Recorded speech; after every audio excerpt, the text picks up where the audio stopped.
রাজধানীর বাসাবাড়িতে বিএনপি নেতার নেতৃত্বে ডাকাতি। বিএনপি আর আওয়ামী লীগ মিলমিশ করে করিচ্ছে। আপনি যেমন আওয়ামী লীগের মধ্যে কোনো অনুশোচনা দেখেন না, তাই না? কোনো অনুশোচনা না, এত কিছু করছে। ঠিক একইভাবে বিএনপির মধ্যে কোনো লজ্জা নাই। বিএনপি মনে করছে বাংলাদেশে তাদের রাজনীতি শেষ হয়ে যাওয়ার প্রক্রিয়া শুরু হয়েছে।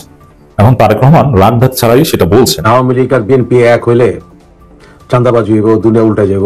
এইটার ক্ষেত্রে কি -2 কোনো আশঙ্কা আপনাদের মধ্যে রয়েছে কিনা অন্তর্বর্তী সরকারকে নিয়ে? আসসালামু আলাইকুম সম্মানিত প্রিয় দর্শক, আজকের আরো একটি নতুন ভিডিওতে দর্শক আপনাকে জানাই আন্তরিক শুভেচ্ছা এবং অভিনন্দন।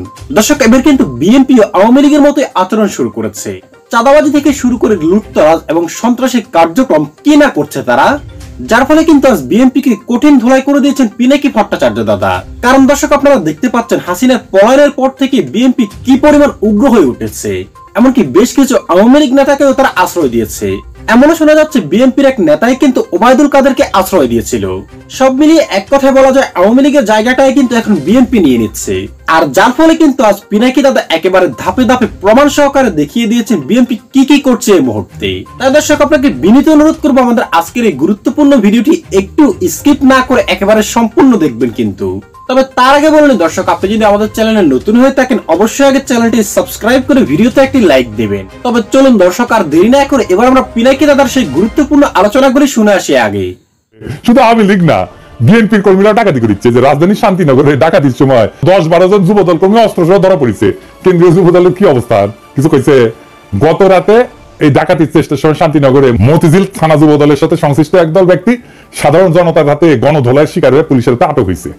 অভিযোগ হয়েছে মতিঝিল থানা যুবদলের সদস্য আল মাহমুদ রাত সহ 10 থেকে 12 জন যুবদল কর্মী ডাকাতির সময় অস্ত্র সহ ধরা পড়ে। তাদের কাছে পিস্তল দেশীয় অস্ত্র ছিল জানা গেছে আর কি। কে কে গ্রেপ্তার হয়েছে আর নামটা আমার কুইকি। এক নম্বর হইতেছে মাহিদুর রহমান মোহন, ওই ঢাকা কলেজ ছাত্র দলের সদস্য। নয়ন বলতেছে যে আমার সাথে ছবি তুলিছে অনেকে, সেই ছবি দিছে, এটা দলের ওই রকম লোক না, ছোটখাটো। আগস্টের পরে রবিউল ইসলাম নয়নি নিজে ইসলামী ব্যাংক দখল করতে গেছিল অস্ত্র সহ। একাধিক গণমাধ্যমে সংবাদ প্রকাশিত হইলেও দল কিছু কিন্তু করে নাই। 2 নম্বর মাসুদ, রমনা থানা 19 নম্বর ওয়ার্ডের যুব দলের সদস্য এবং পেশার ড্রাইভার। 3 নম্বর নূর আলম, যুগ্ম আহ্বায়ক 19 নম্বর ওয়ার্ড যুব দল। 4 নম্বর আল মাহমুদ রাজ, যুবদল সভাপতি আব্দুল মোনাম মুন্না এবং রবিউল ইসলাম নয়নের ঘনিষ্ঠ সহযোগী। ঢাকায় আইন শৃঙ্খলা পরিস্থিতির অবনতি নিয়ে তাহলে আমরা কারে দোষ দেব? শুধু কি একটা ঘটনা? এই যে দেখেন 23শে ফেব্রুয়ারিতে চকরিয়া থানার লাগোয়া বাড়িতে ডাকাতি করতে গেছে বিএনপি নেতা সহ গ্রেপ্তার হয়েছে 3 ডাকাত। হ্যাঁ, বনস্থিত ওই যে মনে আছে না যে গুলি করে ডাকাতির কথা, সবাই সে কি কাউ লাগিয়ে দিছিল, তাই না? সবচেয়ে বেশি হাউকাউ লেগেছিল বিএনপি। তো ইউনুস অথর্ব, ইউনুস খারাপ, ইলেকশন দিয়ে সরে যাক, তারপর আমরা দেখমুনি ক্যাঁকা করে দেশ চালানো লাগে। সেই অথর্ব ইউনুস ডাকাত দলকে গ্রেপ্তার করেছে, স্বর্ণ উদ্ধার করেছে। 2 ডাকাতের পরিচয় পাওয়া গেছে, বুঝছাও। এক ডাকাত হইতেছে আওয়ামী লীগের পোস্টেড নেতা, আর আরেক ডাকাত বিএনপির পোস্টেড নেতা, স্থানীয় শ্রমিক দলের দপ্তর সম্পাদক। বিএনপি আর আওয়ামী লীগ মিলমিশ করে করিচ্ছে। আবার দেখেন মিরেশ্বরায় ডাকাতির সময় গণপিটুনিতে নিহত হয়েছে বিএনপির নেতা। আবার দেখেন সিসি ক্যামেরা ভেঙ্গে রাজধানীর বাসাবাড়িতে বিএনপি নেতার নেতৃত্বে ডাকাতি। আবার দেখেন নড়াইলে ডাকাতির ঘটনায় এনএসআই কর্মকর্তা এবং বিএনপি নেত্রীর ছেলে কারাগারে। তো এবার আসেন দেখি বিএনপি কি বলে দেশের এই আইন শৃঙ্খলা পরিস্থিতি নিয়ে। বিএনপির মিডিয়া উইং এর মিডিয়া সেলের ফেসবুক পেজ থেকে বলি, লিখিচ্ছে দেশ জুড়ে ডাকাতি চিন্তা এক ভয়াবহ পরিস্থিতিতে রূপ নিয়েছে। প্রতিটি স্বৈরাচার হাসিনার দোসরেরা মিলে একে একে ডাকাতি চিন্তার মতো ন্যাক্কারজনক ঘটনা ঘটাচ্ছে। তার মানে কি বিএনপি হাসিনার দোসর? তাই তো মনে হচ্ছে। বিশেষ করে রাজধানী ঢাকাতে প্রতিদিনই কোনো না কোনো ডাকাতি আর চিন্তার ঘটনা ঘটেই চলেছে। এইসব যে ফ্যাসিস্ট হাসিনার ষড়যন্ত্রের অংশ তার প্রমাণ পাওয়া যায় আওয়ামী লীগ নেতা গাজীপুর সিটি কর্পোরেশনের সাবেক মেয়র জাহাঙ্গীর আলমের ভাইরাল হওয়া এক ভিডিও থেকে। তো জাহাঙ্গীর আলম আপনাকে কি দিচ্ছে? আপনার লোক জড়িত করছে। নির্বাচিত সরকারের অনুপস্থিতিতে নানাভাবে দেশকে অস্থিতিশীল করার চক্রান্ত করছে পতিত স্বৈরাচার আওয়ামী সন্ত্রাসীরা। দেশকে স্থিতিশীল করতে নির্বাচনের বিকল্প নাই। দ্রুত সময় এটা অবাধ সুষ্ঠু গ্রহণযোগ্য নির্বাচনের মাধ্যমে জনগণের সরকার দেশে স্থিতিশীলতা ফিরে আনতে সক্ষম হবে। নিজেদের কর্মীদের ডাকাতির নামে দেবেন ভালো, মানে ডাকাতদের হাতে ক্ষমতা গেলে অবশ্য ভালোই, খারাপ না। ঘরের ডাকাতি করবে না, ওই ব্যাংক ট্যাঙ্ক রাষ্ট্রীয় কোষাগার ওগুলোতেই ডাকাতি চলবে আর কি। এখন তো বিএনপির লোকেরা জ্যাপে পড়বি আমার উপরে। আমি জামাতের কাফের শাখার আমির, আমাকে জামাত টাকা দেয়। আপনি যেমন আওয়ামী লীগের মধ্যে কোনো অনুশোচনা দেখেন না, তাই না? কোনো অনুশোচনা না, এত কিছু করছে। ঠিক একইভাবে বিএনপির মধ্যে কোনো লজ্জা নাই। এই যে এত কিছু হচ্ছে, কোনো লজ্জা নাই। কোনো লজ্জা নেই। আমরা বলতেছি ভাবতেছি যে আমরা ওদের শত্রুতা করছি, ভাই নিজের লোক দলের লোক ডাকাতি করতেছে, ধরা পড়ছে। আপনাদের তো সুইসাইড করা উচিত রে মিয়া। ওনার বলে তো একটা জিনিস আছে, নির্লজ্জের মতো বলতেছেন নির্বাচন হলে সব ঠিক হয়ে যাবে। নির্বাচনটা আসলে কখন হবে? আসেন এই বিষয়ে আলাপ করি, সিরিয়াস আলাপে আসি, হাসি তাসি বাদ। অনেকে বলতেছে প্রফেসর ইউনূস বলছে নির্বাচন ডিসেম্বর হবে না। প্রফেসর ইউনূস এটা বলেন নাই। ডিসেম্বর একটা কথার কথা, কোনো ডেডলাইন না। কেন না এটা বুঝাই বলি। প্রফেসর ইউনূস সংস্কারের বিষয়ে একটা ঐক্যমতের কাজ শুরু করছেন মার্চ থেকে, তাই না? ঘোষণা দিয়ে তিনি সেখানে দারুণ একটা পদ্ধতি অনুসরণ করছেন। তিনি বলছেন আমাদের নিজেদের তো কোনো এজেন্ডা নাই, আপনারা সব রাজনৈতিক দল শুধু শুধু যেই যেই পয়েন্টের সংস্কারের জন্য একমত হবেন আমরা শুধু সেইটুকু করবো। এখন এটাই তো ঠিক হয় নাই। সবাই মিলে কতটুকু চায়? বিএনপি বলতেছে নির্বাচনের জন্য ন্যূনতম সংস্কার যতটুকু ততটুকু করে নির্বাচন। তো ভালো কথা, সেটা লিখে দেন না কেন? বলে আসেন প্রফেসর, দেরি করছেন কেন? সরাসরি বলে আসেন। এতদিন তো মার্চের তো অর্ধেক মাস পার হয়ে গেল, তাহলে অতটুকু করতে কত টাইম লাগে সেটা হিসাব করা যাবে নি? ডিসেম্বর কেন, জুন জুলাই তো হয়ে যেতে পারে নির্বাচন, যদি সবাই মিলে বলেন আমরা কোনো সংস্কারই চাই না। ইনফ্যাক্ট মির্জা আব্বাস আরো ডেঞ্জারাস কথা বলেছে, বলছে সংস্কার করলে আমরা এটা চেঞ্জ করবো ক্ষমতায় আসলে। আপনি শিওর আপনি ক্ষমতা আসতে পারবেন মির্জা ভাই? হ্যাঁ, তাইলে একদিন বসেছিলেন কেন? আগেই বলতেন যে সংস্কার চাই না, বসে বসে সবাই বেকার থাকতো না, তাই না? আপনারা যেহেতু দেশের মা বাপ, জিতলেই যেহেতু সবকিছু দেশের মালিকানা পাওয়া যান, দেশ তো জমিদারি আপনাদের, তাই না?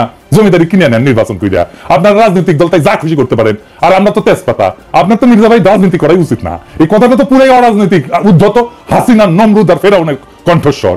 দেশটা তো আপনার বাপের না। জুলাই আগস্ট বিপ্লবের সময় ছাত্ররা লিখেছিল লাখো শহীদের রক্তে কেনা দেশটা কারো বাপের না, দেশকে আপনার বাপের মির্জা ভাই। ভোটে জিতে যা খুশি করার অধিকার আপনার থাকে না, পারলে করে দেখান যদি খেদম থাকে, পারলে আমরা ঠেকাবো। জানের ভয়ে তো 28 অক্টোবর দাঁড়াইতে পারেন নাই, মনে নাই? বলটনে 16 বছর ফ্যাসিবাদের হয়েছেন দেশটারে, 111 ঠেকাইতে পারেন নাই, এখন আর্কেলিস হয়ে গেছেন। বাপরে ডরাইছি। হ্যাঁ, আপনার তো দলের কর্মীদের উপরে দরদ নাই, ওদের একটু ডাকাতি করতে দেন, ওদেরকে কোনো অধিকার নাই? একটু জিব্বাটাকে সামাল দেন। বিএনপির ভাইরা, মির্জা ভাইরা একটু বলেন দোহাই তোদের একটুকু চুপ কর, ডাকাতি করিবারে দেয়া মারে অবসর। এইবার আসেন 32 নাম্বার নিয়ে কথা বলি। সোহরাওয়ার্দীর বডিগার্ড যদি জয় বাংলা হয়েছিল না, সে সিঁড়িটা কলে ভাঙেনি। আমি পই পই করে কইছিলাম মাটির সাথে মিশা দেওয়া লাগবি, কানে কথা যায় নাই। যখন জানিছি ওটা জিন্দা আছে তখনই কইছি ওই শিরিক মন্দির বানাবি হাসিনার দলের লোকেরা। ঠিকই বানিয়েছে, দেখেন কি করিচ্ছে, দেখেছেন? দেখেছেন? বুঝেছি, ওটা আমার নিজ দায়িত্ব লিয়া ভাঙা লাগবি। অসমাপ্ত আত্মজীবনী লিখেছিল সোহরাওয়ার্দীর বডিগার্ড, আর আমরা আপনারা অসমাপ্ত ভাঙাভাঙি করেছেন। আমি এর দায়িত্ব আর ক্ষুদ্র ভ্রাতাদের দিব না, একেবারেই দিব না। নিজে হাজির থাকবো। 5ই আগস্টের মধ্যে দেশে যাওয়ার পারি নাকি দেখি। সরকার তো আমার নেওয়ার জন্য ফরাসি সরকারের সাথে কথাবার্তা করছে। প্রফেসর ইউনূস নিজে উদ্যোগ নিচ্ছেন, আর উনি কথাবার্তা কইছেন, আশা করি হয়ে যাবে। এখন আমার এই প্ল্যান শুনে স্যার কবের পারে যে তুমি তো আমার পারিসি থাকো, আশা লাগবি না, এটি তুমি এসে গেঞ্জাম বাঁধাবা। স্যার শুনেন, আমাদের বগুড়াতে গান আছে বুঝছেন, ইউথকারের গান আছে, ওই গানটা হচ্ছে গেঞ্জাম বাঁধাবো, শুধু গেঞ্জাম। আমরা বগুড়ার লোক তো গেঞ্জাম বাঁধানোর আমরা মাস্টার। আপনি আমাকে নেন বা না নেন, গেঞ্জাম আমি বাঁধাবই। তার সে নেন, ওই চক্ষু লজ্জা আসছে তো, তাতে হয়তো যদি কিছুটা সামাল হয়। বিএনপি মনে করছে বাংলাদেশে তাদের রাজনীতি শেষ হয়ে যাওয়ার প্রক্রিয়া শুরু হয়েছে। এখন তারেক রহমান রাগঢাক ছাড়াই সেটা বলছেন, তারা জানিয়ে দিচ্ছেন। দর্শক, তারেক রহমান একটা বক্তব্য বাংলাদেশে তোলপাড় সৃষ্টি হয়েছে, মিডিয়াগুলোতে ভাইরাল হয়েছে।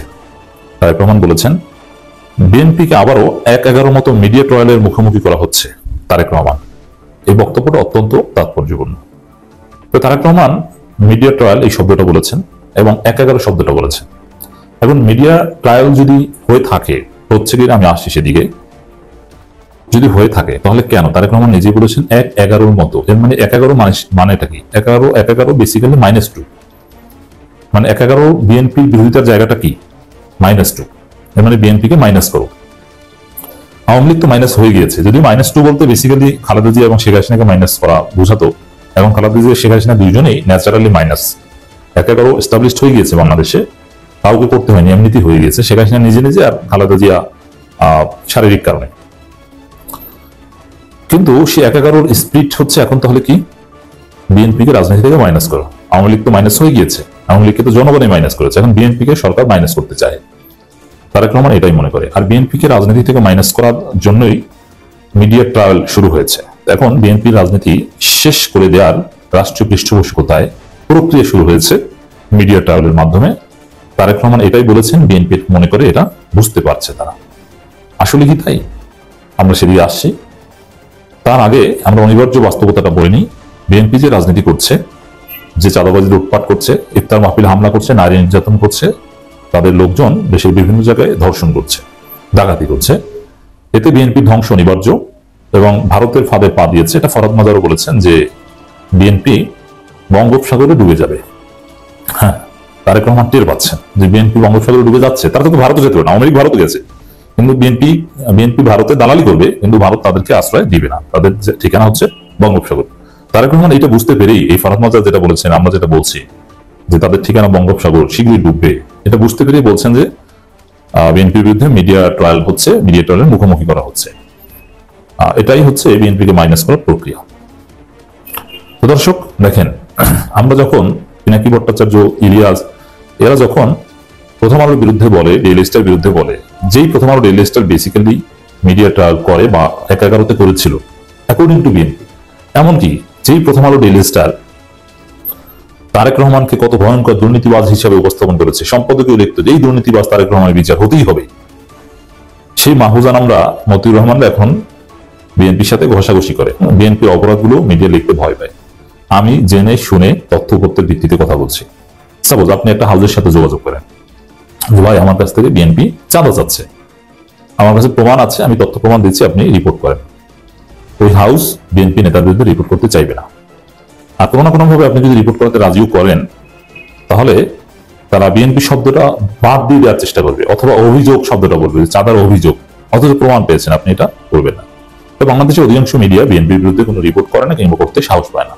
দুই একটা মিডিয়া সামান্য রিপোর্ট করে। এই যে আপনারা মিডিয়ায় বিএনপির চাঁদাবাজি, লুটপাট, ধর্ষণ, নারী নির্যাতন যতটুকু দেখেন, তা মূলত বিএনপির অপকর্মের 10,000 ভাগের 1 ভাগও না। এর মানে মিডিয়াগুলো এখন বিএনপির ধমকে চলে, বিএনপিকে ভয় পায়, তারা মনে করছে বিএনপি ক্ষমতায় আসবে, অত বিএনপির বিরুদ্ধে লেখে না। Let alone media trial, Tarique Rahman ভুল বলেছেন। তবে ওই যে 10,000 অপরাধের মধ্যে একটা অপরাধ মিডিয়া আসে কোনো না কোনো ভাবে, কারণ 100% নিয়ন্ত্রণ তো আর বিএনপির নেই, 1-2% নিয়ন্ত্রণ বিএনপির বাহিরে আছে। তারা 10,000 অপকর্মের একটা রিপোর্ট করে, আর তাতেই বিএনপির 12টা বেজে যায়, জনগণ তাদেরকে ঘৃণা করে।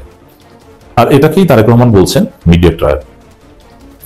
আর মিডিয়া ট্রায়াল হচ্ছে না, এই যে বললাম না, তাদের অপকর্ম রিপোর্ট হচ্ছে, এছাড়া কিছু না, তাও 10,000-এ একটা অপকর্মে। বাস্তবতা এরকমই। আপনারা যারা বাংলাদেশে আছেন একটু চোখ কান খোলা রাখেন, আশেপাশে দেখেন কি অপরাধ হয়, তাদের নিয়ে মিডিয়া কোনো রিপোর্ট হয়? আপনার চোখের সামনে যারা বাজে হয়, এগুলো নিয়ে কোনো রিপোর্ট হয় না। দুই একটা অঘটন ঘটলে সেটা নিয়ে রিপোর্ট হয়। তো দর্শক, একই সাথে আমরা আরো যেটা বলতে চাই যে মিডিয়া ট্রায়াল যদি হয়, যদি করে ভবিষ্যতে, তাহলে ওই প্রথম আলো ডেইলি স্টারই করবে। অন্য সব মিডিয়া বিএনপিকে ভয় পায়, কিন্তু ভয় পায় না শুধু প্রথম আলো ডেইলি স্টার, বরং বিএনপি এখন প্রথম আলো ডেইলি স্টার 5 আছে। কারণ কি?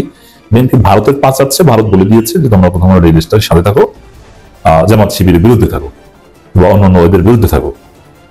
যদি মিডিয়া ট্রায়াল করে, তখন ওই প্রথম আলো ডেইলি স্টারই করবে, যাদেরকে আপনারা কাছের মনে করেন। আর তখন বিএনপিকে রক্ষা করতে বা পাশে দাঁড়ালে ওই 9 দিগন্ত সংগ্রামী পাশে দাঁড়াবে। বুঝতে পারছেন? এবং আমরা যদি মিডিয়া ট্রায়ালের বিরুদ্ধে কথা বলি যে প্রথম আলো এটা করেছিল, সেটা করেছিল, ইলিয়াস পিনাকি যদি বলে যে এই করতে হবে, সেই করে, তখন কিন্তু বিএনপি বাধা দেয়, বিএনপি প্রথম আলো ডেইলি স্টারের পক্ষে দাঁড়ায়। এই হচ্ছে অবস্থা দর্শক। তাহলে আসলে বিএনপি নিজেদের অপকর্মের ফলে নিজেরা ধ্বংস হচ্ছে, এটা বুঝতে পেরে এখন মিডিয়া ট্রায়ালের উপর দায় চাপিয়ে তারেক রহমান তার ব্যর্থতাকে ঢাকতে চাচ্ছে। এটা হচ্ছে সত্য কথা। তাদের ইফতার মাহফিলে যাচ্ছে, অথচ জামাতের দাওয়াত গ্রহণ করার সুযোগ তারেক রহমানের হয় না। এই বটফোর্সের ইফতার মাহফিলে যাওয়ার সুযোগ হয়, সেখানে ওই যতই আওয়ামী লীগ ওরকম 60,000 না 6 লক্ষ লোককে ট্রেনিং দিয়েছিল, সিআরআই বিলিয়ন ডলার ছিল, আমাদের সাথে পেরেছে। আমাদেরকে কোনো দল 4 আনা টাকাও দেয় না, আমাদেরকে কোনো দল দেখে জিজ্ঞেসও করে না, অথবা ইফতার মাহফিলও দাওয়াত দেয় না। কোনো টাকা পয়সা, সমর্থন, নৈতিক সাহসও যোগায় না। এবং আমরা বিপদে পড়লে যে আমাদের পক্ষে কেউ দাঁড়াবে, এটাও আমরা মনে করি না, দাঁড়াবেও না। আমাদের নিজেদের সিকিউরিটি নিজেরা নিশ্চিত করি কথা বলছি। আমাদের সাথে হাসিনাই পারে নাই, আর কোথাকার কেজিএ বটফোর্স যারা থাকে টেম্পো স্ট্যান্ডে, এরা এসে অনলাইন অ্যাক্টিভিজম চালাতে। এটা হাস্যকর, একটা ভিডিও বানাক না।